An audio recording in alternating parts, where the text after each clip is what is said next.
Անցյալ տարի մենք երկու աղջիկ պացիենտ ունեցանք, մեկը 15 տարեկան, մյուսը 16։ Հայրը տղային կապել էր պատվալում ռադիատրից, որ ասենք, բայց դա օգուտ չի տալիս էլի։ Պահածո է բերվում, մի ամբողջ ֆուր։ Մի հատ միլիտրանոց տարայի մեջտեղերը դրած թմրամիջոցն է։ Դա գտնելը ահավոր բարդ է իրական։ Դու որ նայում ես մարդուն, դու չես հասկանում ինչա կատարում, բայց իր աշկերը փոխված են։ Ի տարբերություն ալկոհոլի, մարիխուանայի ազդեցությունը բացարձակ անկախատեսելի է։ Կիմարիտ են ասում դրան։ Խոմար։ Օպիոիդ գործածողները աշխարհը զարգանում է, այդ մարդուն թմրամոլ նարկոման ասել էլ տեղին չի։ Ողջույն, եթերում Զորաց զրույցն է, ես Արմեն Աթալյանն եմ։ Ես Ավետիք Տեմքերոպյան։ Եվ այսօր մեր հյուրը Սուրեն Նազինյան, կախվածությունների ազգային կենտրոնի տնօրենը, Նախկինում 10 օր արդեն արձակուրդի մեջ է։ Բժիշկ նարկոլոգ։ Այո, եւ թմրաբանա եւ կախվածությունների ոլորտի մասնագետ է, Սուրենը սուպեր ֆանտաստիկ մասնագետ է, չգիտեմ, իմ ճանաչած այն քիչ մասնագետներից է, որը կարողանում է պարզ մատների վրա բացատրի խնդիրները, որոնք առկա են իր ոլորտում։ Շնորհակալություն հավերի համար։ Այսօր մենակ ոլորտում չեն այդ խնդիրները առկա, պետք է ասենք, հա, ընդհանրապես հասարակությունում են այդ խնդիրները առկա։ Գիտենք, որ թմրանյութերի գովազդը համարյա անարգել տարածվում է Telegram-ներում եւ այլ հարթակներում, գիտենք, որ բարձր ամբիոններից նույնիսկ գովազդում են կամ սպառնում են մեզ, որ SIS-ը թեթև թմրանյութերի կամ այսպես կանեփի կամ նմանատիպ թմրանյութերի օգտագործումը ազատականացնելու են, հանցագործությունից վերածելու են նորմի եւ կուզենք դրա մասին այսօր խոսել։ Հա, իսկականից ես ենթադրում եմ, որ արդեն ինքը դառնում է ազգային անվտանգության մակարդակի խնդիր։ Տենց էլ կա իրականում, դա ասեմ ձեզ, որ մենք մեր գործունեության ընթացքում, գոնե վերջին 5.5 տարիների ընթացքում, երբ որ ես ղեկավար եմ կախվածությունների բուժման ազգային կենտրոնում, տենց էլ շարունակվելու է հետագայում, քանի որ ես ոլորտից դուրս չեմ եկել ու դուրս չեմ էլ գալու, մենք իհարկե մեր համապատասխան ուժային կառույցների հետ միշտ շատ արդյունավետ փոխհարաբերվել ենք բոլոր առումներով, բոլոր ուղղություններով, իհարկե պացիենտների գաղտնիությունը պահպանելով, այսինքն եթե անհրաժեշտ է եղել ինչ-որ կոնկրետ թմրամիջոցի վտանգների մասին միասնական կամ համալիր տեղեկանք կազմել, ներկայացնել կառավարությանը կամ ընդհանրապես տարբեր ուղղություններով մի խոսքով շատ արդյունավետորեն պայքարել ենք, ինչ վերաբերվում է թեթև ճակերտներով ասած թմրամիջոցների օրինականացման խնդրին, որը իրականում արդեն միշտ այդ խոսակցություններ եղել են, դրա պատճառն է, որ ասեմ որտեղից է գալիս, որտեղ աշխարհի մի քանի երկրներ մարիխուանայի շրջանառություն լեգալիզացրել են, բայց դրանք իրականում մատերի վրա հաշված երկրներ են, կարամ թվեմ։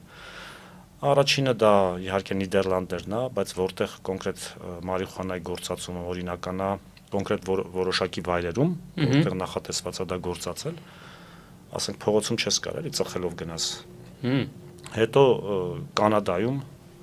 ԱՄՆ մի քանի նահանգներում 12 կարծեմ այսօրվա դրությամբ Ոչ տեղերում նույնիսկ օրինական կերպով կարելի է աճացնել։ Ես գիտեմ, որ Կոլորադոյում, ԱՄՆ, Կոլորադո, Վաշինգտոն, Կալիֆոռնիա, երբ որ խոսակցություն է գնում որ ԱՄՆ-ում, բայց ԱՄՆ-ում ասեմ ձեզ, որ իրականում նահանգների մնացած մասում լեգալիզացված է բժշկական THC-ն, այսինքն մարիխուանան պարունակող հոգեակտիվ նյութը, բայց բժշկական նպատակներով կիրառություն, այսինքն բժշկի դեղատոմսով է դա դուրս գրվում։ Այդ 12 նահանգում օրինականացված է նաև Կանադայում, Ուրուգվայում, ասենք։ Ասեմ, պարզ ասեմ, այդ բոլոր երկրները իրանք որոշակի հիմնավորումներ ունեն լեգալիզացնելու առումով ու ես վստահեցնում եմ, որ այդ երկրներում մարիխուանայի լեգալիզացման պատճառները վստահաբար իրանց ժողովրդին ուրախություն պատճառելով չպայմանավորված։ Որոշակի երևի քաղաքական նպատակներով լոբինգ եւ այլն, լոբինգ կարող է, չեմ կարող ասել լոբինգի պահը, վստահաբար ես ավելի շատ մտածում եմ, որ դա զուտ չոր հաշվարկ է։ Ավելի հեշտ է օգտագործել, քան թե պայքարել դրա դեմ։ Որ այո, զուտ ռեսուրսներ չծախսեն մարիխուանայի ապօրինի շրջանառության դեմ, այլ այդ ռեսուրսները ուղղեն ավելի ծանր, այսպես ասած, ավելի բարձր կախվածություն առաջացնելու ու ավելի վտանգավոր թմրամիջոցների պայքարի դեմ։ Բայց այդ բոլոր երկրները, որ մենք դիտարկենք, օրինակ Կանադան, չէ, ինքը մեծ հոսքեր ունեցող պետություն է, նույնը վերաբերվում է Ուրուգվային, որը ծովափնյա, այսինքն Ատլանտյան օվկիանոսի ափին գտնվող պետություն է ու նավահանգիստներ ունի, որոնք բնականաբար հարավային Ամերիկայից դեպի Եվրոպա ու այլ տարածաշրջաններ թմրամիջոցների, հատկապես կոկայինի տարանցիկ լրջագույն ուղի է ինքը։ Նույնը վերաբերում է Պորտուգալիային մոռացա, նույնը վերաբերում է Հոլանդիային։ Այսինքն այս այն երկրներն են, որտեղ թմրամիջոցների մուտքը շատ ավելի դժվար վերահսկելի է, քան օրինակ նույն Հայաստանում։ Ինչ վերաբերում է մարիխուանայի վնասներին, հատուկ ասեմ, որ մարիխուանան ՄԱԿ-ի կոնվենցիաներով, համապատասխան կոնվենցիայով 1961 թվականի կոնվենցիայով համարվում է թմրամիջոց, համարվում է հոգեներգործություն նյութ կախվածություն առաջացնելու պոտենցիալով։ Բացի այդ, մարիխուանան թմրամիջոց է համարվում նաև մեր ներպետական իրավական ակտերով, ու ստեղ արդեն եթե մենք խոսենք արդեն առողջության վրա ունեցած վնասներից, մենք բազմիցս խոսել ենք դրա մասին, որ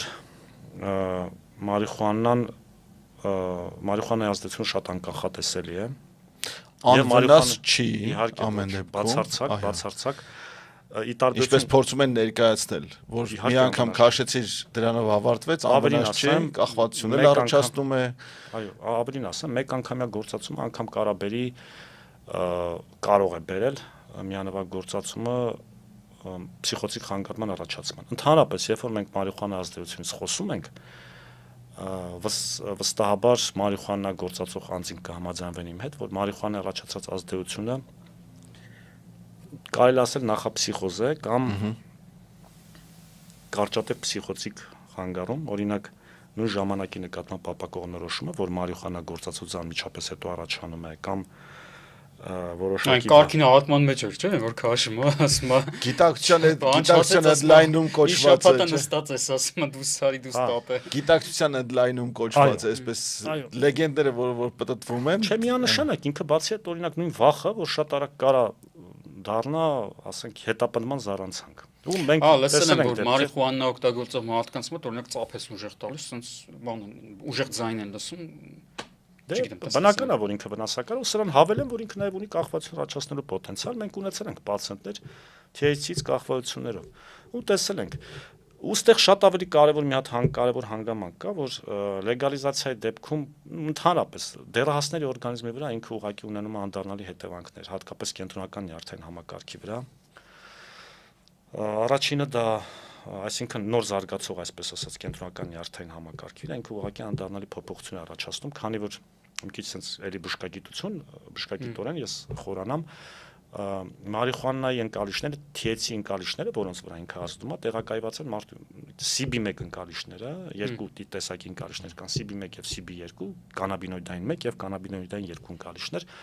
CB1-ը տեղակայվում է մարդու գլխուղեղում, կեղևի հատվածում, միջանկյալ ուղեղում,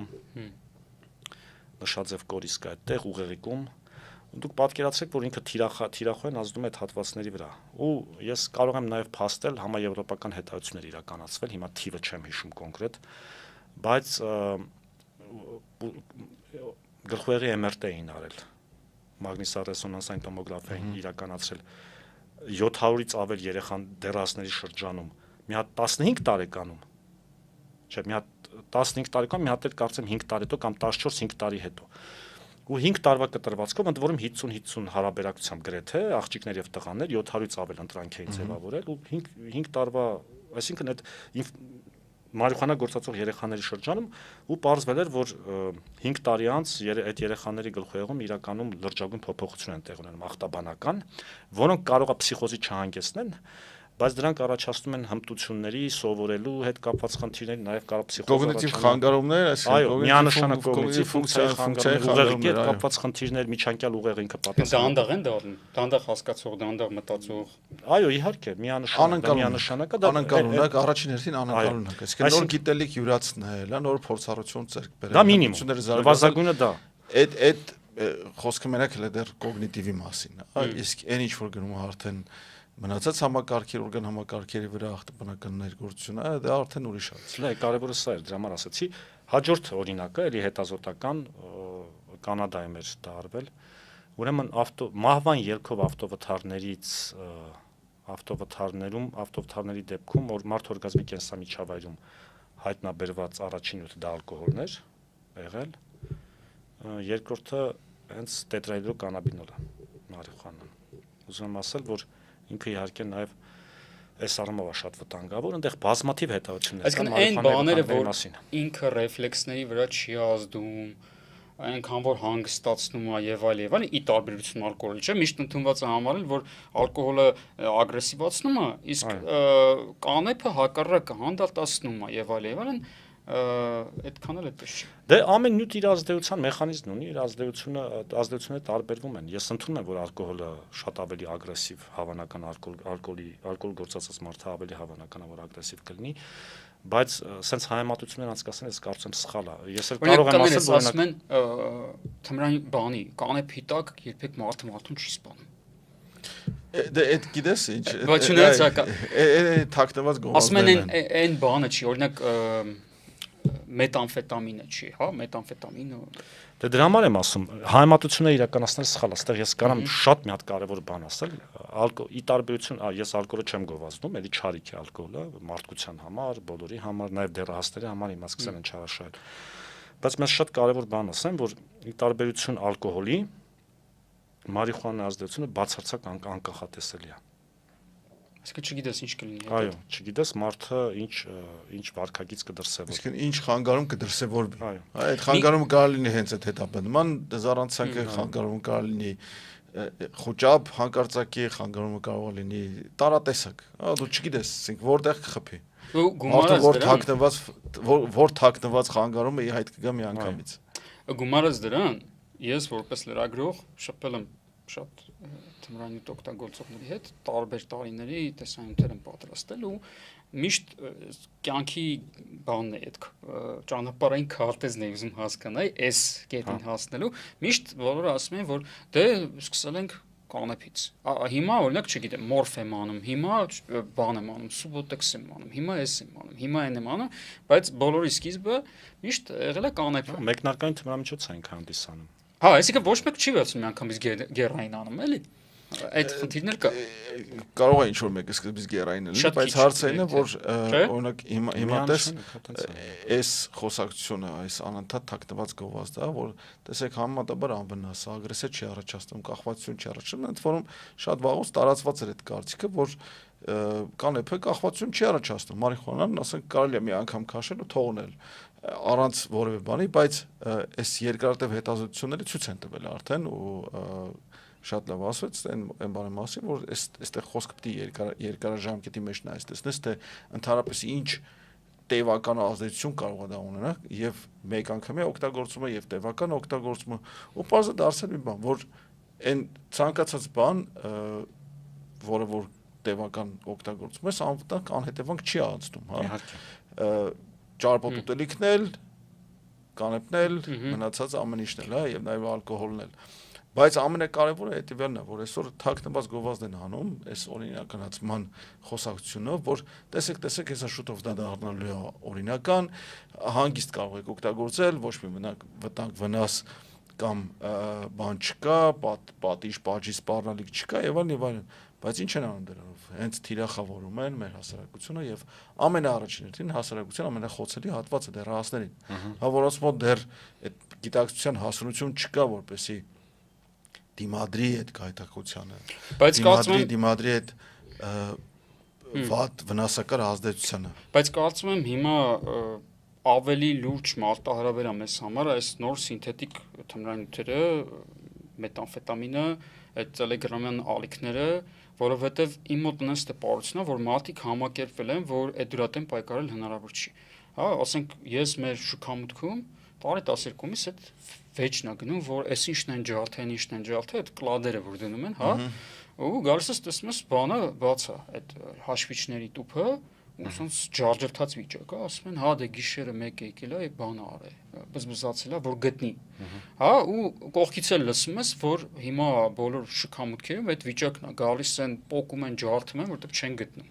Բանի տակ են, այդ երևի լոմկի տակ են։ Այս վերջերս հետաքրքիր բան տեղի ունեցավ Մոսկվայում, հաղթանակի շքերթի հետ կապված, որ GPS-ը խլացրել էին, բոլոր էլեկտրասյուների կողքերը փորել էին, որովհետև GPS-ով գտնել հնարավոր չէր, ասենք մոտավորապես գնացել էին փորձել գտնելու, էլի, բայց փաստը մնում է փաստ, որ տարեստարի ավելի ու ավելի զանգվածային է դառնում այս ախտահարումը եւ փոխարենը մենք պայքարենք, որովհետև դա բերում է, ասենք, մեր դեմոգրաֆիական վիճակի վատացմանը, մեր զորակոչային ռեսուրսի որակի անկմանը, իսկ հիվանդանոցում ոնց է վիճակը։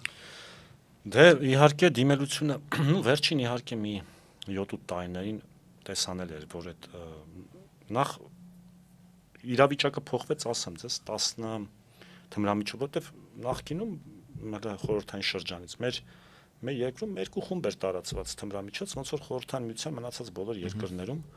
դա առաջինը մեր ասած կանաբինոիդներն էին, մարիխուանան, պլան այսպես կոչված, երկրորդ շատ տարածված նյութը դա քնաբեր կակաչից ստացվող ափիոններ, չէ, հաշիշը կանաբինոիդ է, ափիոններ, դա պասկստանից էր գալիս, ափիոնը, այո, դե Իրանից, այնտեղ Աֆղանստանից, Միջին Ասիայի միջոցով, եթե խորհրդային միության ժամանակատված ափիոնը եւ հերոինը, որ դրա, այո, որից ստանում են հերոին, բժշկական մորֆիններ տարածված, երբ որ ոչ լեգալ ձեռք էին բերում բժշկական հաստատություններից, այս երկու խումբն ա եղել։ Մորֆին, հերոին, ափիոն, ացետիլացված ափիոն, սրանք քնաբերկակաչի շարքն են, եւ կանեպից ստացվող թմրամիջոցները, մարիխուանա, հաշիշ, ընդ հաշիշի յուղքի չէր հանդիպում։ Իրավիճակը փոխվեց 2010 երևի 2-3 թվերից, երբ որ առաջին հերթին ի հայտ եկան սինթետիկ կանաբինոիդները։ Խոսքը վերաբերում է այդպես հավաքականորեն մենք իրանց անվանում ենք spice։ Դրանք գերազանցապես գործածում են իհարկե ծխելու միջոցով, դրանք THC-ից 10, 20, 30 անգամ ավելի ուժեղ ազդեցությամբ կանաբինոիդներ են սինթետիկ, որոնց մեկ անգամյա գործածում մարդուն միջև մահվան են հասցնում կամ ծանրագույն փսիխոտիկ խանգարում, այդ շարքի նյութերն էին։ Ու 2014 թվականին մեր ոստիկանության նախաձեռնությամբ մեր այդ արգելված նյութերի ցանկը մի քանի 100 նյութով ավելացվեց, որովհետև ու այդ նյութերը sense մի հատ հատկանշական բան կա, իրանք անընդհատ սինթեզվում էին։ Ասենք մեկը գտնում էին, ասենք, եվրոպացիները, հիմնական եվրոպացիները հայտնաբերում են, որ նոր նյութավոր հոգեներգործուն ազդեցություն ունի, դնում են առաջին ցանկ են գցում արգելված նյութերի ցանկ, հետո մեկ էլ մի հատ էլ էին հնարում։ Սենց մի քանի հազար սենց նյութեր, ու բայց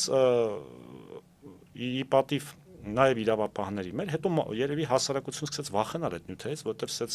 իր գործածումը սկսեց պակասել ահագին ժամանակի ընթացքում, բայց դրանով փոխանցելու եկան արդեն սինթետիկ հոգեխթանիչները, մասնավորապես մեթամֆետամին կամ մեր ոչ գրական լեզվով ասած կրիստալը, նաև ամֆետամին իհարկե, զուգահեռ հիմա Ռուսաստանում շատ տարածված է մեֆեդրոն, ցավոք սրտի վերջերս Հայաստանում էլ նկատելի այո մեֆեդրոնի գործածում։ Ինչ որ ֆենտանիլ, թե ինչ։ Չէ, ֆենտանիլը, եթե ֆենտանիլի մասին ենք խոսում, ֆենտանիլը էլի օպիոիդ է, ափիոնատիպ նյութ է, բայց ինքը սինթետիկ ափիոնատիպ նյութ է, կարճատև ազդեցության, ինքը առավելապես հիմա շատ տարածված է ԱՄՆ-ում, շատ գերդոզավորումներ։ Ֆենտանիլը ինքը բժշկական պրակտիկայում կիրառվող դեղամիջոց է, նարկոզի ժամանակ հիմնականում, որովհետև շատ լավ ցավազրկող է համարվում, բայց առանց բժշկի նշանակման ֆենտանիլի կիրառությունը այնա տեսնում ենք ԱՄՆ-ում գերդոզավորումից մահերի հիմնական մասը հենց ֆենտանիլի պատճառով է։ Եկել մահապատժի ժամանակ Ռուսաստանում էլ սկզբից։ Այո, առաջի բանը սկզբից։ Մեկ ինչ որ նկարանում են անում, այդ հեռախոսով տակը գրած է Չուվակ Պատվյանը։ Այսպես ֆենը, հետո տենց դժվար է ֆենտանիլի մասին լինեն իրանք։ Հա, իրանց մոտ մի խոր մեֆ, ֆեն, ինչ որ տենց խառը։ Դե հիմա չկսենք ֆենտանիլ Հայաստանում գերազանցապես չկա, տենց ապօրինի շրջանառություն, լավ է որ չկա իհարկե, եթե չեմ սխալվում տարուկես առաջ էր պետական մաքսանենգությունը ահագին ֆենտանիլ հայտնաբերեց, երբ որ օդանավակայանում մաքսանենգության դեմ պայքարի վարչությունը Բեկի։ Ես հիշում եմ տենց բան, որ ահագին ֆենտանիլ հայտնաբերեցին ապօրինի, որ բերում են Հայաստան։ Հայաստանում գերազանցապես հիմա այդ մետադոնն է։ Չէ, մետադոն եմ ասում։ Նոր նյութ այսպես ասած, մեթամֆետամինն է, այսինքն սինթետիկ հոգեխթանիչները, ամֆետամին եւ ցավոք սրտի նաեւ բոլորը ցավոք սրտի նաեւ այդ մեֆեդրոնն արդեն սելի հայտ գալ ու նաեւ հա մոռացածեմ կատինոնային շատ ծանր, շատ վատ հոգեխթանիչ կա, էլի բացասական ծանրալուրջ լրջագույն ազդեցությամբ խոսքը վերաբերում է ալֆա PVP-ին, որը էլի տենց երևում է որ կա Հայաստանում, մենք տեսնում ենք էլի որ կա։ Այս նյութերը ավելացան, այսինքն պատկերը մեր երկրում փոխվեց, հետո մի հատ ուրիշ շատ կարևոր հանգամանքեր կա, օրինակ նույն այդ օպիոիդային թմրամիջոցները, որոնք էլի համարվում են ծանր, չէ, շատ ուժեղ կախվածություն առաջացնելու պոտենցիալով օժտված նյութեր, դրանք առավելապես այդ նյութերը բնորոշ են կրիմինալ աշխարհին։ Նու հիմնականում չեմ ասում բոլոր դեպքերում, բայց առավելապես բնորոշել ու օգտագործում են իրանց կողմից։ Ինչ որ չափով նաև մարիխուանա, եթե մենք հետ գնանք 10-20 տարի հետ, տենց էր։ Օպիոիդները առանց կրիմինալի դա չէր հայտնվում որևէ։ Հետո այդ գործածողներն էլ իրանք այդ աշխարհի ներկայացուցիչներն եւ գործածողները եւ տարածողները բնականաբար։ Հիմա իրավիճակը լրիվ փոխվել է, որովհետեւ այս հոգեխթանիչ նյութերը արդեն, չէ, իրանք բնականաբար երիտասարդների կողմից հենց երիտասարդների կողմից պահանջարկ ունեն։ Իսկ այն զրույցները, որ պատտվում են, որ դպրոցներում են սկսել օգտագործել շատ երիտասարդ նույնիսկ աղջիկներ են նստած դրա վրա, ճիշտ է։ Դե ես մեկ-մեկ շատ ուռճացված եմ ներկայացնում իրական պատկերը, շատ ուռճացված, դե դպրոցներում պատկերացեք ոնց է հնչում դա։ Բայց իհարկե մենք ունեցել ենք, այո, անցյալ տարի մենք երկու աղջիկ պացիենտ ունեցանք, մեկը 15 տարեկան, մյուսը 16, ու դպրոցական հասակ էլի կարելի ասել, չնայած այդ երեխաներից դպրոց նորմալ չէին էլ գնում։ Այսինքն կարելի է այստեղից փաստել, որ դեռ աստեն հասանելի է դարձել, դե եթե աղջիկներին հասանելի է դարձել, բնական է որ տղաներին նույնպես հասանելի է դարձել։ Իհարկե դա դպրոցի ներսում դժվար իրականացվի այդ ամեն ինչը, դա դրսում է իրականացվում բնականաբար որտես վերջի դեպքն էլ չէ, Մղճանի դպրոցում տեղ ունեցավ, իհարկե հիմա քննություն է ընթանում, բայց նույնիսկ եթե դա թմրամիջոց չի հանդիսացել այդ նյութի, ես չեմ կարող ասեմ կոնկրետ նախաքննությունը վերջում ցույց կտա ինչ ա եղել, ինքը երևույթը իրանով, երբ որ ավակ դասարանցիները 9-10 տարեկան երեխաների հետ ինչ որ մանիպուլյացիաներ անում, դա արդեն նորմալ չի։ Ինքը երևույթը նորմալ չի։ Ես որ դպրոցական եմ, ես 82 թվականից ծնված եմ, ես որ դպրոցական եմ, ես չգիտեի թմրամիջոցը ինչ է, այտենց կինոներում, մինոներում տեսնում ենք, այն էլ բարձր դասաներում, երբ որ արդեն հասանելի էր արտասահման ֆիլմերն ալա։ Օրինակ, չէ, ես ասենք թմրամիջոց, դու չէիր պատկերացնում դա ինչ է ընդհանրապես։ Գիտեիր վատ բան է, բայց չէիր պատկերացնում։ Հիմա այտենց համատարած բոլորը գիտեն։ Տելեգրամյան ալիքների հետ կապված ասեմ, որ ի պատիվ մեր իրավապահ մարմինների վերջերս սկսել են բացահայտել։ Վերջի գոնե 2 տարին ես գիտեմ շատ մեծ խմբեր են բացահայտել, նույնիսկ այտենց անդրազգային ասած չասեմ անդրազգային, բայց երբ որ կոնկրետ կազմակերպիչը եվրոպական միության երկրներից մեկում է, ընդեղից կազմակերպում ամեն ինչ այդ Հայաստանի շրջանառությունը, ուրիշ երկրում է, չեմ կարող ասենք կարացին բացահայտեն այդ մի խումբը, մի հատ խումբ էլ էս վերջերս էին բացահայտել, իրանք իրանց մեթոդներն են բացահայտել, բայց ուրախալիա որ արդեն սկսել են բայց հին անեկդոտ կա, ասում եմ, ոնց է որ թմրամոլը կարողանում է գտնել վաճառողին, իսկ ոստիկանները չեն կարողանում։ Չէ, դե հիմա այս ժամանակակից տեխնոլոգիան դա հնարավորություն է տալիս, թե կրիպտոյի միջոցով, թե ամեն դեպքում հնարավոր է, որ ասենք համապատասխան գործողությունը իրականացվի եւ դուրս գան, ասենք վաճառողի կամ տարածողների վրա։ Ինձ մի անգամ մի հատ իրավապահ շատ ճիշտ ասաց, մենք միշտ Միքայել հետ ենք։ Ասում եմ, մենք գտնում ենք լուծում այս խնդրի, իրանք արդեն այդ ընթացքում ոնց որ IT ընկերությունը ոնց է բանա չէ անում, ռիլիզա տալիս 3 ամիս մեկ։ Ինքը ասում է մենք սալեցում ենք, մեկ էլ ասում է, մեկ էլ ճապ նոր բան։ Որ մեկ էլ սկսում ենք դրա վրա գտնել։ Գտնում ենք ինքը արդեն ունի հակակայլը, ինքը արդեն բայց այդտեղ մի հատ ուրիշ խնդիր կա, էլի ես միշտ դա է ինձ միշտ զարմացրել։ Հայաստանը աշխարհի ամենափակ սահմանների ունեցող երկրներից մեկն է։ Թուրքիայի սահմանը փակ է, Արաքս, Ադրբեջանի հետ սահմանը փակ է, Վրաստանի սահմանը ու ներքևը Իրանի հետ է այսքան ինչքան 35 կիլոմետր գիծ է, էլի Արաքս, մի հատ անցակետ։ Հա, ու հիմնականը ես ենթադրում եմ, որ տեղերը եւս տենց են գալիս, որովհետեւ ես լսել եմ, որ օրինակ թալիբները գործարաններ են դրել, հենց մետամֆետամինի, ասում են մենք այդ գյավուրներին վաճառենք, այդ Ալլահին հաջող քայլա։ Սիրիայում էլ նույնպես է։ Ներսում ասում են, եթե վաճառեցիր, մահապատիժ է, բայց թույլատրվում է լրիվ գործարանային պայմաններում արտադրել եւ արտահանել։ Միթե չկա այդ միջոցը, որպես այդ մի հատ անցակետը այնպես հսկվի, որպեսզի չանցնի, որտեղ եթե անցավ, շատ դժվար է երկրում։ Դե հիշում ես մի անգամ 900 կիլոից ավել հերոին հայտնաբերել, բայց հայտնաբերել են որտեղ, հա, ասենք կոնտեյների այդ մետաղական մասի տակի հատվածում, որտեղ ռենտգենը շատ դժվար է տեղ բան ցույց տալիս։ Վրացի է վարորդել վրացի էր, բեռնատարն էլ կարծեմ թուրքական համարներով բեռնատար էր, հա։ Դա տրանզիտի համար էր այդ։ Տրանզիտի համար կարող է մի մասը պիտի մնար այստեղ, բայց մի քանի տարի առաջ էլ բոլորը նես վերջերս Էկվադորից եկած բանաների մեջ հայտնաբերվեց մի տոննայից ավել կոկային, էլ իմացած լուրերով ուղղակի իտալացի մաքսանենգները չէին կարողացել ժամանակին հանեն 700-ով այդ կոնտեյների մեջից, դրա համար եկել է ասել էր Հայաստան։ Այդ Իտալիայի հարավում գտնվող մեծ կոնտեյներային բան կա, նավահանգիստ կա 700 Կալաբրայում է գտնվում։ Ու այնտեղ մաքսանենգությունը ամենամեծ բան ներկայություն ունի, էլի։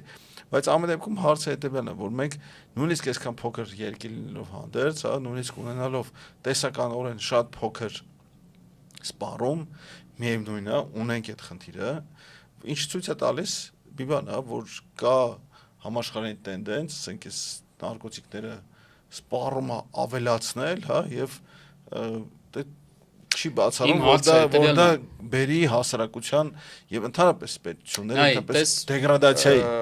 Սուրենը ճիշտ էր ասում, որ կան դու չես կարող համեմատվել օրինակ Ռուսաստանի հետ, որը Չինաստանի հետ ունի այսքան սահման, չգիտեմ, Ղազախստանի հետ ունի այսքան սահման եւ այլն։ Դու նկարագրում եմ 35 կիլոմետր գետա, որտեղ չես կարող դու մեծ մասշտաբների կատապուլտով ինչ-որ բան եթե շփոթես, վախտին ինչ մեզ անում էին, գնդակներին, ծիոտներով բաները, բայց իմեր են անում, ասեմ խնդիրն ինչու՞մ է, սամլես շատ առնչվում եմ մեր իրավապահ գործընկերների հետ, հատկապես ներքին գործերի նախարարության համապատասխան ստորաբաժանման, թմամչացնի դեմ պայքարի վարչության, նու դա իհարկե գործընկերային հարաբերություն է, բայց ընկերություններ են կանում առօրյայում, իրանք շատ են պատմում դրա մասին, ուրեմն Իրանի կողմից փշալար չկա, ցանկապատ չկա։ Մեր կողմից կա Արաքսի ափով, մեր կողմից ցանկապատ կա փշալարերով, արգելապատներ։ Բայց այդտեղ այդ փշալարը հենց ճանապարհի եզրով է գնում, էլի, որովհետև գետը հոսում է ճանապարհից 3 մետր այն կողմ։ Հա,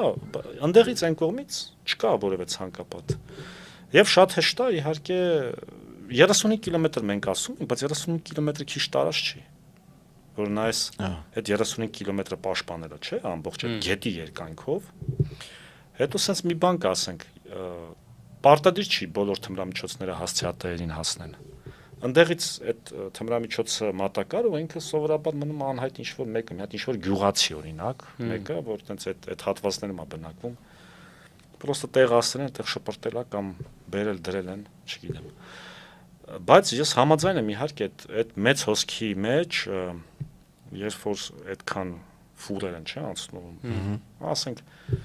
չգիտեմ, օրինակ կարանք բերենք, ինչ-որ պահածո է բերվում, մի ամբողջ ֆուր, մի հատ միլիտրանոց տարայի մեջ, մեջտեղերը դրած, թմրամիջոցն է, դա գտնելը ահավոր բարդ է իրականում, հիմա մենք ինչքան էլ փորձենք, ասենք, ինչի չեմ բռնում, դե հարի բռնի, ոնց բռնես։ Դրա համար իհարկե ես ցես մի բան ասեմ, իհարկե ես վերջի գոնե ամիսներին եթե դուք նայեք, ու ասենց ասեմ վերջի մի տարվա ընթացքում այդ տղաները մեր իրավապահ գործընկերներ անընդհատ այդ սահմանի վրա են, ես գիտեմ, միշտ տեղ են անընդհատ են, որ տուն չեն էլ գնում նույնիսկ 4-րդ վարչության թմրամիջոցների դեմ պայքարի վարչության աշխատակիցների մասին է խոսքը, ու վերջերս տեսել եք երևի իրանց ոստիկանության ներքին գործերի նախարարության բաներում թե ինչքան է բացահայտվում կիլոներով այս վերջերս 13 կիլոմետր սահմանին, հա, հենց սահմանին, իհարկե կարան հսկեն միջև գա հասնի, տեսնեն ում է փոխանցվում եւ այն դա իրանց օպերատիվ միջոցառումները, չէ, կարան մի անգամից չարգրավեն, այլ սպասեն տենան էս ուր է գնում, բայց վերջում իհարկե արգրավեն, ազգանան անվտանգության ծառայությունը վերջերս էլի տենց ահագին սկսել է բացահայտել կիլոներով, այսինքն ոչ թե սենց գրամով բանով, այլ կիլոներով։ Վերջերս բացահայտել են մոտ մեկ ամիս առաջ էր, ուրեմն 3 կիլո մեթամֆետամին, 1 կիլո ացետիլացված ապիոն, մոտ 1 կիլո հերոին, սենց խառը, մոտ 1 կիլո թե չեմ հիշում ինչքան մարիխուան, այսինքն սենց խառը, մի բանի մի փաթեթի մեջ, էլի։ Դե դրանք մեծ քանակներ են, որ եթե հայտնվեն մեր շտև շուկայում, դրանք լիքը մարդու կործանելու են իրականում։ Դե ամեն ինչ անում են, հիմա գիտեն, որ այդ իրանց կինոլոգիական ծառայություններն են զարգացնում շների։ Իսկ այն որ ծանրոցներով այն Subotex բանը էին բերում, դա վերացավ, թե էլի։ Դե կա էլի, բայց դե հիմա այդ արդեն հա, այդ էլ ասել վերահսկվել, լավ, էլի հայտնաբերվում է, բայց եթե համեմատենք այդ Եվրոպայից եկող կամ Ռուսաստանից եկող քանակները, իհարկե Իրանից եկողը շատ ավելի շատ մեծ է ու Իրանից գալիս է հենց մետամֆետամին, այո, ճիշտ է։ Աֆղանստանը վերապրոֆիլավորվեց։ Ինքը առաջ հերոին մատակարող երկիր է, չէ, հիմա հերոին էլի մնում է։ Բայց նաև դուք հա գործաներ են ստեղծել ու ես մետամֆետամին են արտադրում, որ թալիբները էլի իրենց մտածելաձևը ասում են, դե մենք չունենք ռեսուրսներ, եկեք արևմուտքի հաշվին միլիարդներ աշխատենք, գործարանները դնենք, նորմալ մաքուր, այսպես ասած, դեղ տանք։ Այն ժամանակ նստած են հենց իրանք էին հիմնականում իրենց գումարը վաստակում էին հերոինի միջոցով, հիմա շուկայի ուսումնասիրություն են արել, պատկասը ճուստիկները պետք է։ Չէ, հերոինը վերջը սեզոնային կախվածություն է, հա, արտադրությունը այդ կակաչը պետք է աճի։ Հա, հետո պետք է ավակել իրանք իհարկե այդ ամեն ինչը մշակում են մեծ քանակներ ունեն ահռելի ու ասում եմ հիմա տարեկան 1.5-ից 2 միլիարդ դոլար, այտենց մի հատ վերլուծություն էի կարդում արևմտյան, թալիբները փող են վաստակում թմրանյութերի վաճառքից, այսօր Աֆղանստանի բյուջե գնում է այդ փողը, ասում են։ Դե Իրանը լինելով Աֆղանստանի ուղիղ սահմանակից բնական է որ ինչ-որ մի տարանցիկ ճանապարհ պետք է հանդիսանա, այնպես չի որ այդ սահմանը ամբողջությամբ վերահսկվում։ Իրանի իրական դեպի արևմուտք տանող ամենակարճ ճանապարհն Աֆղանստանից, եթե Միջին Ասիայով մենք պատկերացնենք, Միջին Ասիայով դեպի Ռուսաստան է գնում։ Միջին Ասիայում մեծ շատ մեծ շուկա կա, դա Ռուսաստանի Դաշնությունն է, այնտեղ Ռուսաստանում Հայաստանի ամբողջ բնակչության չափ մենակ գրանցված թմրամոլ։ Ռուսաստանը այդ առումով շատ խայտարակ վիճակ է։ Վաճառելն էլ Աֆղանստանում մահապատիժ, Իրանում էլ մահապատիժ։ Հնարավոր է։ Շարիաթով են երկուսն էլ առաջնորդվում, հա, շարիաթով, թե Իրանում, թե Ափյոնը ծխում են, խմում են, օգտագործում։ Ափյոն, հա, դե ավանդույթ է։ Իրանց ավանդույթների մեջ կա։ Հաշաշիններն են, չէ՞։ Ես նույնիսկ հիշում եմ, որ մի անգամ մի հատ տեսանյութ տեսա, երևի 15 տարի առաջ էր, հիմա որ փնտրեմ կարող գտնեմ, երբ որ ինչ որ գյուղական բնակավայր է, տենց սարերի վրա, ու ասենք պապին կամ կարող հայրն էր այդ բալիկի, չգիտեմ, երբ որ երեխան տենց լացում է, երեխա է 2-3 տարեկան, ասենք դաժե կարող 2 երևի, տենց երեխա է լացում է, ասենք ինքը ներշնչում է այդ ափյոնի ծուխը, ու փչում երեխու վրա։ Հա, որ հանգստացնի։ Հանգստացնի, դա ասենք բայց վերադառնանք մեր տատիկները, պապիկները ոնց են, տատիկները ոնց են կան բանի արաղի սպիրտի բանդերը չէ երեխեքի բերանի մեջ, հա, բան, որը նորմալ չի իհարկե, նորմալ չի, հիմա նրանք էլ են տենց էլ իրանց ալեն։ Բայց վերադառնանք մեր խնդիրների, փաստացի ունենք հստակ գիտական ապացուցված այդ վնասները, հա, վնասակարությունը, բայց ունենք նաև մյուս կողմից այս թաքուն, այս վերջերս էլ նույնիսկ բացահայտ գովազդը թեթև կոչված թմրամիջոցների, որ պատրաստվում են օրինականացնել, որ դա ճիշտ ճանապարհ է, նույնիսկ չէ, նույնիսկ այն որ ազգային ժողովի նախագահ կոչվածը վերկացավ, ասաց, որ այս բանը կարող է օրինականացնել մոտակա ժամանակներս, բայց ամեն դեպքում փաստը, որ դա ունի խիստ արտահայտված եւ հստակ արտահայտված վնասակար ազդեցություն եւ մենք գնալով նույնիսկ թեթև կոչվող թմրամիջոցների օրինականացման ճանապարհով հասարակությանը կանգնեցնենք լուրջ սպառնալիքների առաջ։ Մի քիչ առաջ ասացինք, հա, դեմոգրաֆիան, զորակոչային ռեսուրսը, հա, գաղտնիք չի, որ ասենք ցանկացած այսպես կոմպակտ տղամարդ կոնտինգենտում դա կարող է արագ տարածում ստանալ, հա, դա կլինի կալանավայրերը, թե բանակը, թե այլ կոնտինգենտներ,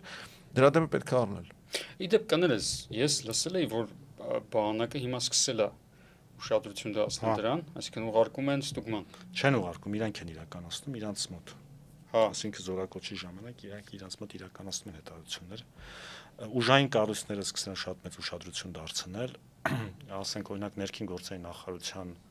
հետ կախվածությունների կենտրոնը պայմանագիր ունի, որ աշխատողին ուղարկում են, հա։ Այո, անպայման ատեստավորումից առաջ, ատեստավորման գործընթացից առաջ ներքին գործերի նախարարության աշխատակիցները, թե ԱԻՆ-ի, թե ոստիկանության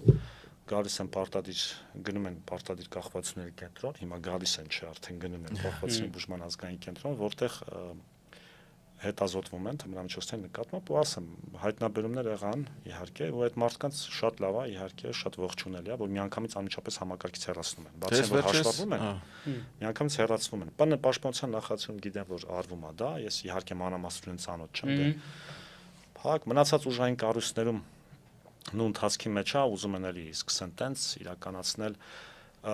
մարիխուանայի հետ կապված լեգալիզացիայի հետ կապված ասեմ ուրեմն այդ խոսակցությունները 2-3 տարի առաջ էլ կային ու առնվազն 2-2.5-3 տարի առաջ կային իհարկե մենք մեր իրավապահ մարմինների ընդհանրապես ուժային կառույցների հետ միասին այսպես ասած հակազդեցինք դրան ու վերջերս էլ կառավարությունում քննարկում էր թմրամիջոցների դեմ պայքարի ռազմավարությունը, որը շատ լավ ռազմավարություն է, հանուն արդարության ասեմ, ներքին գործերի նախարարությունն է հեղինակը, մենք ու մնացած շահագրգիռ մենք նկատում ենք առողջապահությունը, մնացած շահագրգիռ գերատեսչություններն էլ իհարկե մասնակցել են այդ ռազմավարության մշակմանը, բայց ինքը ներքին գործերի նախարարության մշակածն է ու շատ առաջադեմ, շատ լավ ռազմավարություն է։ Հիմա այս առաջիկամ երևի կհաստատվի Երևի ապրիլի սկիզբն էր, եթե չեմ սխալվում, վարչապետի գլխավորությամբ տեղ ունեցավ քննարկում, ռազմավարության քննարկումներ ու միանշանակ կառավարության բոլոր անդամները վարչապետի գլխավորությամբ բոլորն էլ ասացին, որ մարիխուանայի լեգալիզացիայի մասին չի կարող խոսակցություն գնալ։ Ուզում եմ ասել, որ ամեն դեպքում այն զրույցները, որոնք կան, իրական տակը հող չունեն։ Հա, ես կարծում եմ դե հիմա ամեն մեկը կարա իր կարծիքն ունենա, բայց թե առողջապահական բլոկը, թե իրավապահ բլոկը իհարկե կողմնակից չի դրան եւ դեմ է արտահայտվել։ Միշտ էլ ես կարծում եմ հետագայում էլ դեմ կարտահայտվենք նման նախաձեռնություններին։ Իսկ հարց, օրինակ այդ ռազմավարությունը, որ ասում ես, էլի, ես բացի ինչ որ տակը որևէ ռեալ աշխատանք չենթադրող բաներից հələ որ չեմ տեսել կամ գուցե տպավորությունս մակերեսային է այդ սեմինարներ ու թմրանյութ օգտագործելը շատ վատ է ես իմիջ դրանից բացի ինչ արվում իրականում հենց այդ է խնդիր եղել միջև հիմա բայց ես վստահ եմ որ այդ առումով ներքին գործերի նախարարություն շատ հետևողական է ախր դա ներքին գործերի նախարարության անալիքը չի ինքը հետևանքի դեմ պայքարում մնացած գերատեսչությունների հետ կապված կոնկրետ թիրախներ է դրված 25-ից 28 թվերի ռազմավարությունը ամեն մի գերատեսչության կամ ամեն մի ուղղության առումով թիրախներ է դրված այդ թիրախները պետք է հասնեն ուզեն չուզեն հիմա նույն առողջապահության առումով թիրախ կա չէ կամ նույն կրթական հաստատություններում կոնկրետ ինչ-որ թմրամիջոցների վնասների վերաբերյալ իրազեկում իրականացնելու ազգաբնակության շրջանում լրջագույն ոչ թե միանվագ ինչ-որ ակցիաներով, չէ, օրինակ մի հատ պլակատ է խփում պատին թմրամիջոցները վնասեն, դա ոչ մեկի, դա մենք խնդրում են անցնում են գնում։ Ռոլիկների տեսանյութերով եւ այլն եւ այլն։ Իհարկե, ու էդ է, ես պարզ ասեմ, որ իրականում թմրամիջոցների դեմ արդյունավետ պայքարի միակ ու ամենաարդյունավետ եղանակը դա մարդկանց կրթական մակարդակի բարձրացումն է ու թմրամիջոցների վնասների վերաբերյալ հիմնավոր գիտելիքների տրամադրումը։ Իրազեկում, մի խոսքով իրազեկում, բայց այդ իրազեկում պետքա շատ հիմնավոր լինի, պետքա շատ որտեղ տղա ջան, Բալիկ ջան մի գործում։ Բալիկ ջան, շատ վտանգավոր բան է նարկոտիկը, ինչ վտանգավոր բան, գնում է կինո է նայում կամ չգիտեմ, կինո է նայում, տենում է քաշեց քիթը, օրինակ, ես հիմա ֆիլմերն ու մնացած ամենը, մենակ ֆիլմերը չամենը շատ հասանելի համացանցում երեխաներին, դեռահասներին, չձևավորված մտածելակերպ ունեցող մարդ, այդ հələ մեծերն են գնում անում, բա երեխեք ինչքան բան կան։ Ու այդ չի կարելի պրոստը, այսօր ինքը այդ կարող է մեր ժամանակ ինքը աշխատում էր, չի կարելի բան, չէ, ասենք։ Կամ այս սովետական պլակատները, չէ։ Չի կարելի։ Հիմա տեղել է այն արկեվացպտուղը ավելի քաղցրի տարբերակով։ Հիմա միայն գիտելիք տղա ջան, այս որ օրինակ սա օգտագործես, մեռնել ես ու այս պատճառով ես մեռնելու դու, որովհետև գնալ քո գլխի եղես ինչ հատված շնչական կենտրոնի վրա ազդի օրինակի համար ու դու մահանալու ես ու խեղդվելով ես մահանալու օրինակ։ Իսկ այ քո գործունեության կոպիտ հանչում, բայց էդ է։ Քո փորձի պայմաններում, օրինակ տեսնում ես մի հատ երիտասարդի, ֆիքսում ես ինքը չի տակա, օրինակ բերել են։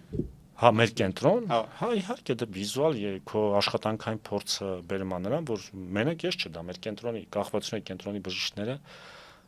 մասնագետները իհարկե այդ հմտություններ ունեն։ Իսկ օրինակ մետամֆետամինի տակ ոնց ես հասկանում։ մետամֆետամինի ազդեցությամբ, ասենք, հենց այդ գործածած վիճակում, դե աժիտացիա լինում որոշակի ակտիվություն, այսինքն աժիտացիան ո՞րն է։ Այսինքն շարժունակ անընդհատ ինչ-որ շարժումը ժեստեր, ինքը նույնիսկ եթե փորձում է այտենց հանգիստ չի ստացվում, մատներն է շարժում։ բբերն է լայնացած լինում, դա շատ կարևոր այսպես ուղիղ բան, ուղիղ հատկանիշ։ Ի տարբերություն օպիոիդների, օրինակ օպիոիդների դեպքում հերոին գործածած վիճակում բբերը նեղացած, բբերը նեղացած, ասեղի դու որ նայում ես մարդուն, դու չես հասկանում ինչա կատարում, բայց իր աշկերը փոխված են։ Բայց եթե դու բժիշկ ես, դու ֆիքսում ես, այսինքն եղջերաթաղանթները ինչ որ տարօրինակ մեծ են, թեև լույս է։ Մթի մեջ է, լույսի մեջ է, այսինքն բբերը նեղացած են, բբերի ռեակցիան դանդաղացած է, նեղացած են։ Իսկ բանը հակառակն է, հոգեխթանիշների դեպքում հակառակն է։ Մարիխուանայի դեպքում շատ յուրահատուկ է բանը, եղջերաթաղանթների կարմրությունը օրինակ հայացքի ժամանակ։ Ու դա ծիծաղկոտություն բան։ Օպիոիդների դեպքում օպիոիդները ավելի շատ հանգիստ վիճակ են առաջացնում, նույնիսկ կարա ասած մակերեսային քնի վիճակ առաջանա, երբ որ աչքերը փակում է, այտենց դրան իրանք չասեմ ինչ բառ են ասում, այսինքն ինչ վատ բառ չի, բայց չասեմ իմ, էլի ոչ գրական։ Կիմարիտ են ասում դրան։ Խումար։ Օպիոիդ գործածողները մետամֆետամինի կամ հոգեխթանիշների դեպքում այդ նշանները չեն լինում։ Հակառակն է լավ։ Դրա համար էլ դուք օրինակ դրա համար էլ ասենք օրինակ կլուբերում, ակումբներում, բարային հատկացում դու չես տենա հերոին։ Քնած քնելու տեղը չէ, այնտեղ պետք է չէ, ասենք դրա համար այնտեղ հոգեխթանիշներ, նաև կոկային իհարկե, կոկայինն էլ հոգեխթանիշ, բնական ծագման ծանր թմրամիջոցելի։ Իդեպ ասում են գերմանացիք են, հա, ստեղծել ու երկրորդ աշխարհամարտի ժամանակ, չէ, ամֆետամինը,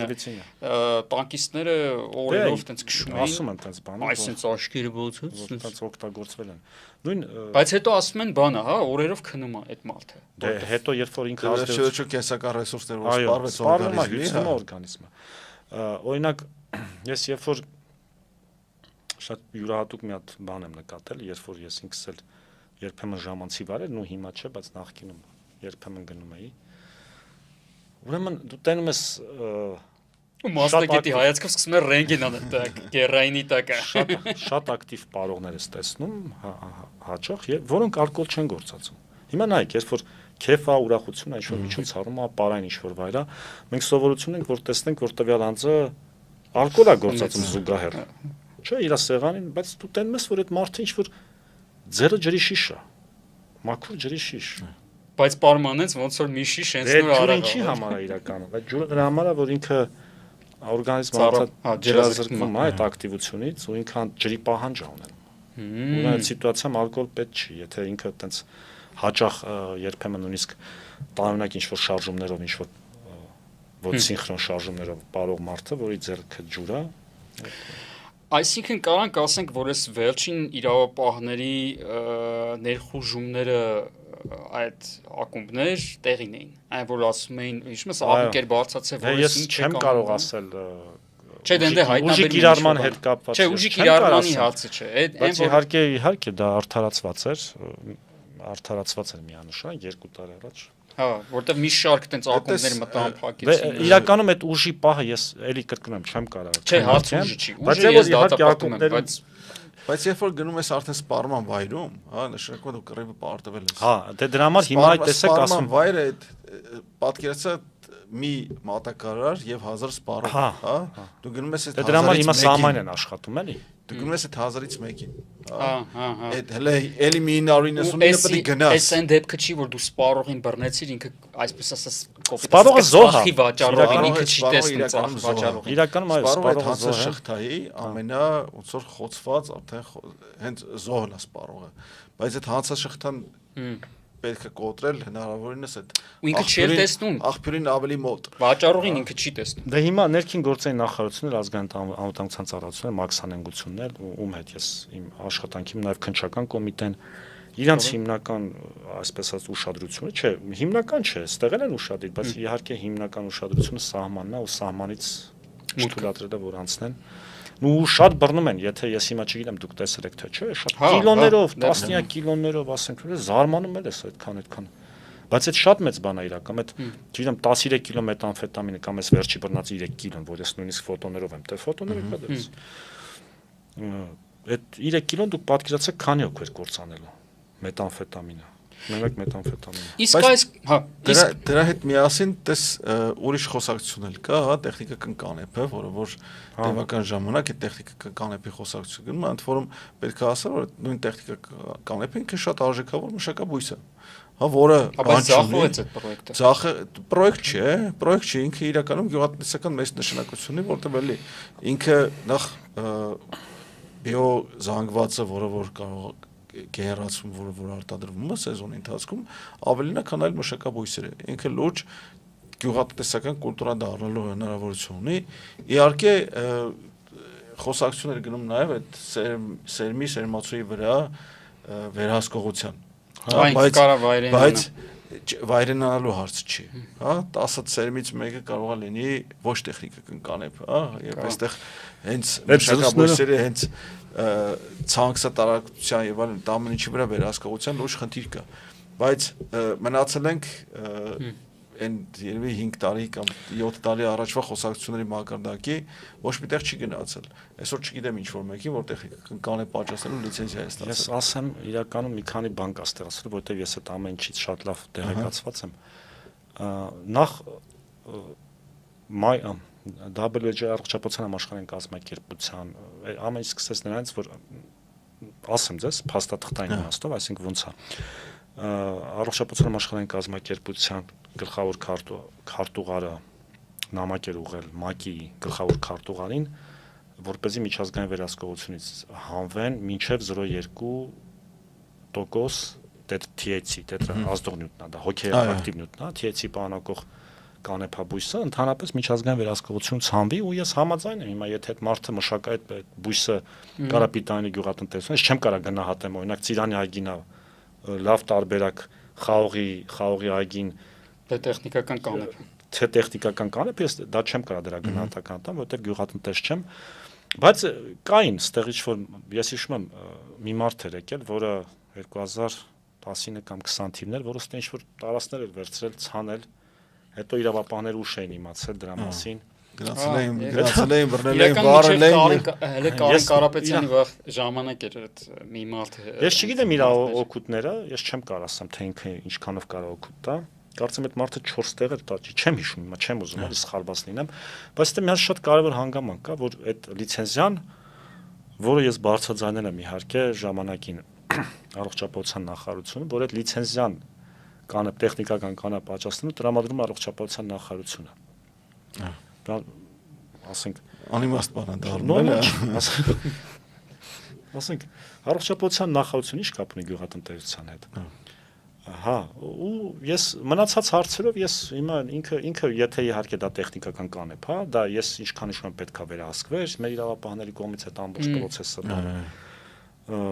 եթե ինքը Սուտ տեխնիկական կանեպ է, ինչ ուզում են թողան է, որտեվ այդ նյութը վտանգավոր չի մարդու առողջությանը։ Հա ոնց որ կվասից ու կեֆիրից չես կարող հարբել, էլի այդ նույն բույսից հնարավոր չի այնքան ծխել, բայց եթե դա իրականում այդ իմ ասած քանակն է պարունակում, էլի 0.2% կամ կարծեմ 0.02 էր կարծեմ։ Բայց հետ գանք մի հատ նախքին եթե թեմային։ Այն որ ասում ես պետքա բոլոր կառույցները ամեն մեկը իր տեղում աշխատի, հա, այս թմրանյութերի տարածումը կանխելու համար կամ նվազեցնելու։ Դու ինքդ քո տեղում ես։ Օրինակ, եղել է զգացողություն, որ օրինակ այդ քո բաները ուղղորդումները տեղ են հասել։ Երբայջան։ Բերում են երիտասարդ տղայի կամ աղջկա։ Եղել է, նստես ասես թե կամ ձերոնք ասեն գիտես խոսքով բուժել չի լինում չէ բուժեն բայց հետո անգլերեն ասած success story ունենակ որ վաչիկը բուժումը հաջողված լինի բուժումը հաջողված նման դեպքեր իսկ նա աշխատում է ձեր այդ խորհուրդները չէ միանշանակ հատկապես դա հիմա դիք ասեն բարձանում է 2019-20 թվականից իրականում կախվածությունների կենտրոնում աննախադեպ փոփոխություններ իրականացվեցին դա շենքային պայմաններից սկսած դա մի կողմ այնտեղ կադրային բազմաթիվ փոփոխություններ նոր ծառայությունների ներդրում ընդհանրապես մոտեցումների փոփոխություն տեղ ունեցավ հանցագործի փոխարեն բուժարու որպես պետք է արդեն դրանց սկսել չեմ ուզում ես բարձրանամ որ դա իմ ժամանակ է սկսվել բայց միջև դե կար այդ արդեն, որտեվ ասենք աշխարհը զարգանում է, այդ մարդուն թմրամոլ նարկոման ասել էր տեղին չի, բայց իհարկե վերջի 5 տարիներին դա առավել արտահայտված էր։ Ու հա, իրականում հա, մենք սոցիալ հոգեբանական, որտեվ կախվածությունների բուժում առանց սոցիալ հոգեբանական կոմպոնենտի անհնար է ուղղակի։ Այսինքն մենակ դեղորայքային եղանակով բուժելը դա անհնար է իհարկե, ու բազմաթիվ փոփոխություններ արեցինք, որը իհարկե բերեց բուժման արդյունավետության ու հետագա ախտադադարի բուժման արդյունավետության բարձրացման ու հետագա ախտադադարի տևողության մեծացմանը։ Ու ամեն ինչ հարվում է իրականում, դե նայեք, ասենք, եթե տրամաբանությունը ոնց է, ինչքան շուտ բերեն հարազատները, այնքան իհարկե հեշտ է։ Իհարկե միանշանակ վաղ փուլերում շատ ավելի հեշտ է, քան Բացի դրանից անդառնալի ախտահարումն չկա արդեն։ Իսկ հիմնականում իրենք իրանց ոտքով են գալիս, թե համոզում են հարազատները, բերում են, ասում են դոկտոր ջան, հետը խոսեցեք։ Առավելապես նու մեր պաթոլոգիան այնց է, սաղ աշխարհում այտենց չի, որ շատ քիչ անում, որ այտենց մենակ վերկենա գա։ Սովորաբար հարազատները, մերձավորները, ինքնակամ էլի, ընտանիքի անդամները լինում է շատ հաճախ ընկերները, ասենք իր ընկերական շրջապատն է վերցնում համոզում բերում, բայց նենց որ մարդը ոչ հաժարական կամ ինչ որ հարկադիր բուժում ստանա, այդպես բան չկա։ Դա լինում է, երբ որ այդ վաղ փուլերի հետ կապված չէ, երբ որ արդեն բավականին երկար ժամանակ գործածում են, այդպես ինչ որ մեծ քանակներով եւ այլն, շատ հավանական է քրոնիկական ինչ որ փսիխոզի առաջացում կամ սուր փսիխոզի, այդ ժամանակ այդ պացիենտին մեր մոտ բերելը դատարանի վճռով, չէ, մեր մոտ չէ, արդեն եթե իրական վրճագում փսիխոտիկ հոգեախտաբանական լուրջ խնդիրներ կա, այդ մարդուն մենք չենք կարող պայենք, որտեղ հոգեկան առողջության չենք, արդեն իրան տեղափոխում են հոգեկան առողջության կենտրոն, իհարկե եթե անհրաժեշտ է լինում մեր մասնագետ, մեր նախկին կենտրոնի մասնագետներից ինչ որ մեկ այցել էր եւ տեղում կոնսուլտացիա արվեր, օգներ բուժում, զուգահեռ բուժում բան, ասենք, դա արվում է։ Կամ այդ պացիենտը այդ սուր վիճակի կոմպենսացիայից հետո կարող է գար բուժումը շարունակել մեր մոտ եւ այլն։ Ու տարբեր են իրավիճակները։ Ինչ խորհուրդ կտաս մարդկանց, ում շրջապատում ցավոք, ում հարազատը գուցե կամ ընկերը այ ման խնդիր ունի, ինչ անեն, ոնց անեն։ Ես միշտ ասել եմ, որ թմրամիջոց ընդհանրապես կախվածություն ունեցող մարդու, եթե արդեն կախվածության համախտանիշ է ձևավորվել անձի մոտ, նման իրավիճակում ընդհանրապես ճնշումներ գործադրելը, շանտաժ մեղադրանքները, ծեծու ջարդը, հաճախ ես կարամ դաժե օրինակ նույնիսկ օրինակ հիշեմ, երբ որ հայրը տղային կապել էր պատվալում ռադիատրից, որ ասենք, բայց դա օգուտ չի տալիս էլի, պետք է հասկանան մեր հայրենակիցները, որ նման մեթոդներով ավելի են օտարացնում անձին ու ինքը պարզապես տնից գնում է, կամ ասենք այդ նույն ընկերական շրջապատից սկսում է շփվել ու իր կործանման գործընթացը, թե հոգեպես, թե ֆիզիկապես ավելի արագանում։ Դրա համար մերժելու փոխարեն պետք է օգնել։ Այո, դրա համար պետք է մի քիչ ավելի հասկանալով, որ դա ցավոտ է, դա դաժան գործընթաց է ու դժվար է շատ դիմանալ այդ վիճակին, այո։ Այնուհետև պետք է հասկանալ, որ պետք է համբերատարորեն այդ մարդուն համոզել, շատ ընկերական, շատ ցիվիլ, ու եթե մի անգամ չի օգնում այդ մեկ անգամ եւս, հա, ու շատ ազդում է մեր պացիենտների դեպքում այդքան մերձավորները չեն ազդեցություն, որովհետեւ ընտանիքի անդամները սովորաբար իրավիճակներում քիչ ազդեցություն են ունենում, ու պայմանավորված բազմաթիվ հարցերով։ Արդեն այդ ազդեցության քչությամբ կարող պայմանավորված լինի նաև թմրամոլությունը։ Բայց մեր պացիենտների մոտ կախվածությունացող մարդկանց վրա շատ լավ ազդում են այն մարդիկ, ովքեր իրանց համար ինչ որ որոշակի հեղինակություն են հանդիսացել կամ հանդիսանում են։ Այսինքն հիմա չգիտեմ, օրինակ գնդապետ հոր եղբայրը կամ քերին, չգիտեմ, ասենք փողոցի լավ տղեն օրինակ, հա, փողոցի, հա, էլի, սենց էլի, կամ օրինակ դասախոսը, չգիտեմ, էլի։ Այսինքն ամեն մեկի դեպքում մի հատ ինչ-որ հեղինակություն կա, չէ՞։ Նման մարդիկ իհարկե շատ ավելի հեշտ են համոզում եւ ավելի ազդեցիկ են։ Ու խորհուրդ կտամ ընդհանրապես չփորձել թմրամիջոցներ զերծ մնալ, դա կլինի թեթև թմրամիջոց, թե ծանր։ Այս հարցում թեթևը չկա։ Այո, հեռու մնացեք թմրանյութերից, մնացեք օյախ, ստապ մնացեք ստապ, սպորտով զբաղվեք, ձևավորեք առողջ կենսակերպ։ Հիմա հավատում ես, չէ, բացիկ լսել են, բայց հիմա իրական ես նկատել եմ, որ մեր երիտասարդները սկսել են սպորտի գնալ։ Ինչ-որ մոդել, ամեն բայց մի բան էլ պետք է ասենք։ Ես օրինակ որպես կներես մազվող մարդ, քեզ կարամ հստակ ասեմ, որ դա էլ է կախվածություն առաջացնում, դա էլ է էնդորֆինների էնդորֆինների արի սինթեզի վրա ազդում է, ոչ միայն էնդորֆինների։ Որ չեմ զբաղվում։ Դրական միջնորդանյութերի։ Այո։ Շատ շնորհակալ եմ։ Ասա։ Զենքի թույլտվություն ձեռք բերելու համար պետք է թմրամիջոցներից անկախ լինես։ Այո, կախվածություն պետք է չունենաս։ Անպայման հետազոտվում են։ Այո, անպայման հետազոտվում։ Բժշկի կողմից նաև լաբորատորիայում եզրակացությունը, այո։ Հերո մնացեք, լավագույն դեպքում խմեք վիսկի, կոնյակ, բրենդի քիչ, հաճելի երաժշտության տակ երեկոյան հաճելի մի 100 գրամ։ Շնորհակալություն Սուրեն ջան, շատ հետաքրքիր զրույցի համար։ Շատ հաճելի էր։ Ես եմ շնորհակալ։ Այսքանով ավարտենք։ Զորաձրույցները եթերում։ Հաջողություն։